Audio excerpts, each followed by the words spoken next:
just stop me and tell what you want to tell, and then I will ask my question. So it's Okay. fine.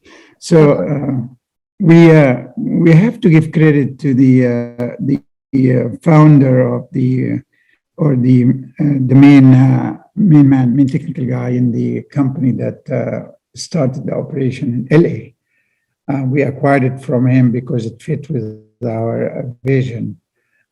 And he started the company and operated it for 3 years before we got involved. And I'd like really to give him credit for having the foresight to apply this technology of fracturing and waste injection to human waste. Well, it's time for our part 4. I shall ask some questions about your advice for young students, young professionals.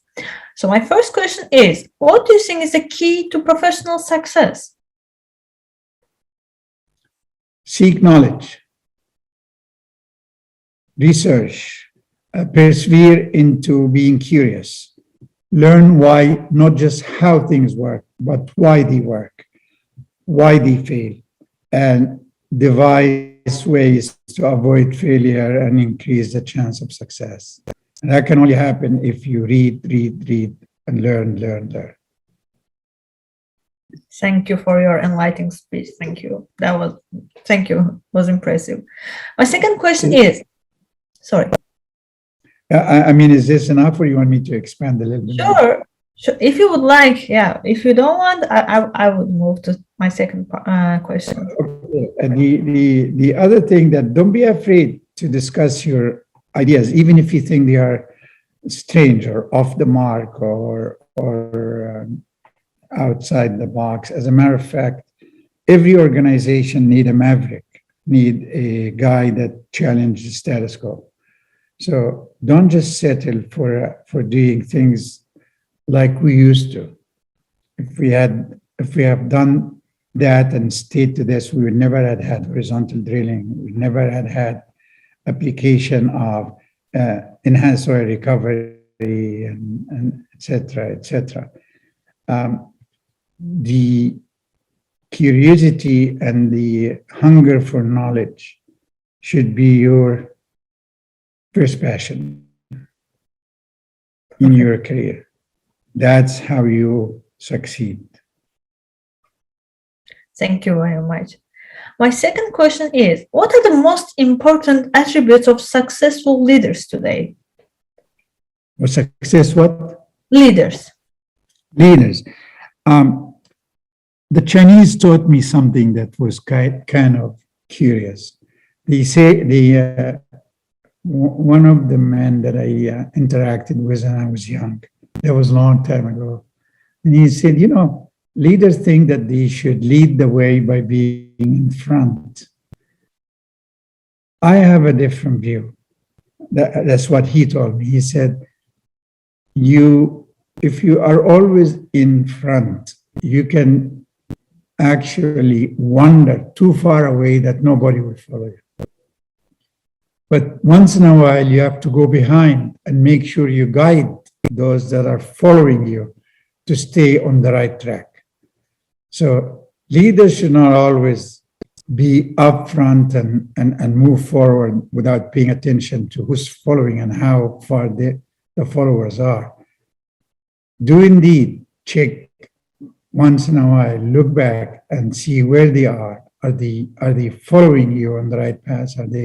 Are you still within their sight? That's one thing. The second thing is, a failure of management is always lead to a failure of an employee.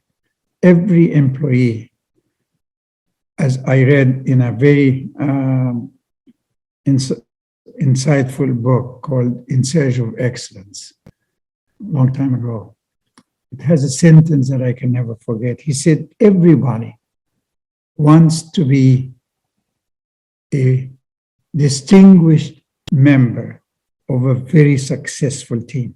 It's not enough to be member of a successful team, but you need to see distinction. That sentence rings in my head always.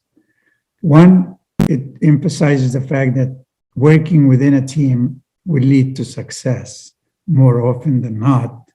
And two, pride in what you do and insisting to distinguish yourself in that effort would lead to your being recognized and your being appreciated. And that is, to me, is a mark of a good leader. The third thing is respect for those who work with you. There's command and control maybe worked during the generation that fought the First and Second World Wars, but the generations coming after that are more participating, are more involved, have more at stake than just a salary or a job to get a promotion. They really are after a better life, better quality of day to day, and success. So do indeed respect and help those that work with you and you being their leader to succeed. Their success will lead to your success. Thank you very much. Thank you very much for your stimulating response. I shall never forget personally. Thank you very much. It was great. Thank you. So my third question is, which skills do you recommend students to learn as soon as possible and why? The current atmosphere, the current technology you work with, you have to be fluent and computer literate, not just as a user of social media or as a user of an application that was written by somebody else. Learn how you can actually build things that involve incorporating the computer, the artificial intelligence, the metaverse into what you do. These new tools will revolutionize the way we live. I remember 20 years ago when we started, well, not 20, 18 years ago when we started informatics in Egypt, the data mining company. I went to a conference in Greece, or Turkey, in Istanbul. And they asked me a question during a session. I was a moderator, I was a panelist.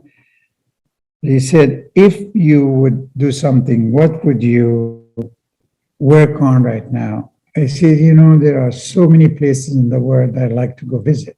I want to be able to go to a place in Houston where I live and visit the Louvre through virtual tour, or walk by the pyramids, or walk on the Great Wall.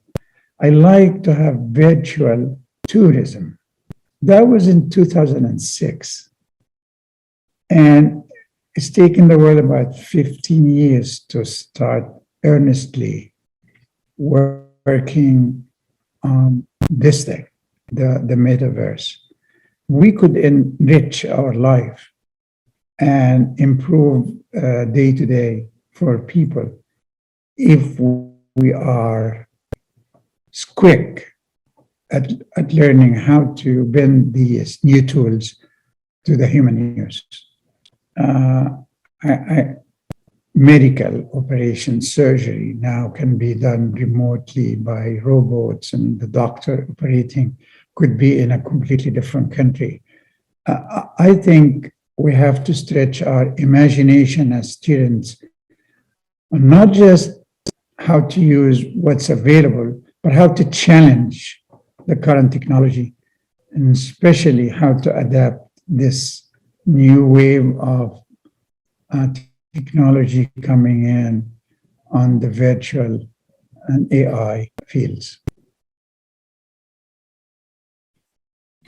Thank you very much. Where do you see the industry going in the future? The oil and gas industry They are adapting and they are changing fast. If one follows what's happening within the industry, you'd find that both the major oil companies and the activists are turning to ESG quickly. So I see the industry changing. I see within 20 or 30 years that fossil energy is being used, but that the major oil companies have become major energy companies. They are into solar, into wind, and we've seen that. I was working in BP in the years 1989 to 1999. And they were very active in solar energy development. I've worked with geothermal energy in the US and Japan during my tenure as an NSF task force. I have seen how Germany and Egypt used wind energy to generate power. And I see that the industry has to quickly adapt, including the engineers. Petroleum engineering should start looking to become energy engineers. And I remember when I was at the board of SPE, they were talking about renaming the SPE to Society of Professionals in Energy, so they can keep the acronym SPE.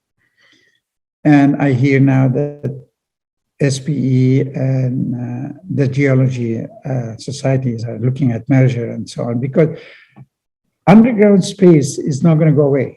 We're going to be more users of the underground space, whether it's for sequestration of CO2 and greenhouse gases, or for space, for laboratories, for actually living, and for extracting more and more of minerals we are going to need. Look at the lithium and how much.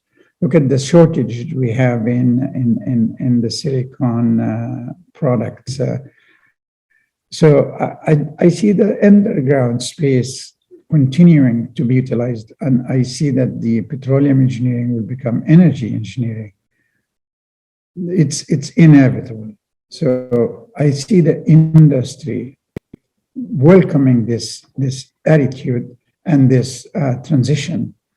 And I'm glad to see that our Society of Petroleum Engineers and companies as big as Exxon and as little as Devon Energy or even smaller, paying attention to ESG and paying attention to becoming green and looking at the alternative world that we're going to have to adapt to and live in, to avoid deteriorating our atmosphere and extending the life of our planet.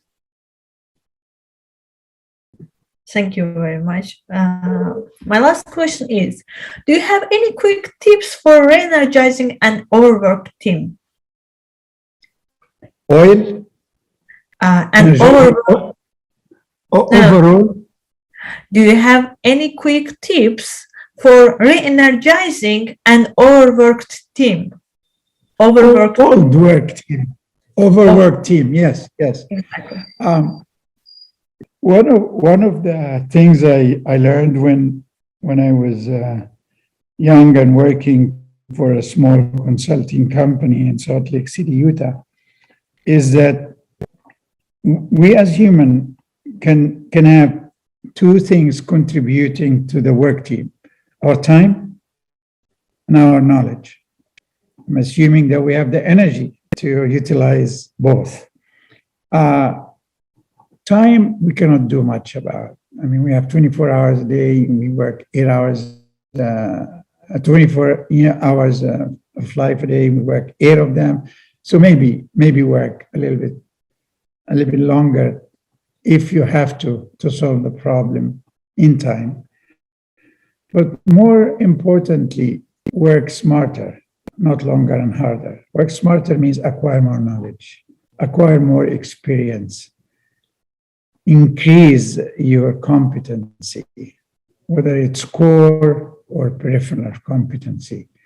And I always believed in training and sending part of my team, even at the very tight work schedule that we had to follow sometime, send them for more training, for learning new things, and challenging their practice. I think that rigidity in your career, in other words, you cannot just be one type of engineer and you don't want to get out of that window. Probably I would revive an old work team by shuffling people tasks and trying to challenge their boundaries and see how innovative can they become if I take them out of their zone of comfort. This requires a very judicial effort because you don't want to take them so far out that they become discomfort and become ineffective or non-productive. But I think it's a mark of the good manager and a good leader to know how far they can stretch their team members. And I think that challenging and shuffling people tasks could become a way to actually revive and reintegrate old work teams. Thank you very much for answering our questions, and it was a pleasure to meet you today. I enjoyed every minute of our session. Thank you very much. We appreciate your time. Thanks very much, Rahima, and thank you, Dr. Garhi.